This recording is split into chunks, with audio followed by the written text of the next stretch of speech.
అందరికి వందనం చెల్లించుకుంటున్నాము. మత్తయి సువార్త 5వ అధ్యాయము మొదటి నుంచి.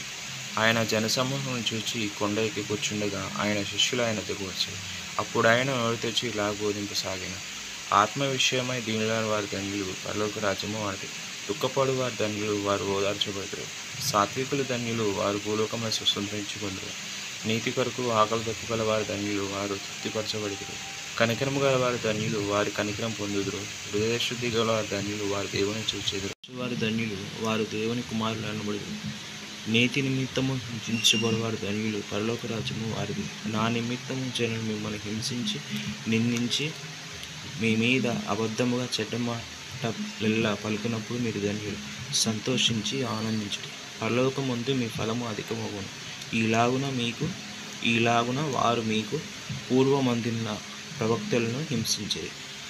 నిమిత్తము జనులు మిమ్మల్ని నిందించి హింసించి మీ మీద అబద్ధముగా చెడ్డ మాటలు పలికినప్పుడు మీరు ధన్యులు. సంతోషించి ఆనందించుడి, పరలోకమందు మీ ఫలము అధికమగును. ఇలాగూ వారు మీకు పూర్వమందుండిన ప్రవక్తలను హింసించేది. మీరు లోకమునకు 13వ వచనం నుంచి ప్రారంభించుకుందాం. మీరు లోకమునకు ఉప్పై ఉన్నారు. ఉప్పు నిస్సారమైతే అది దేని వలన సారం పొందును? అది బయట పారవేయబడి మనుషుల చేత తొక్కబడుటకే గాని మరి దేనికి పనికిరాదు.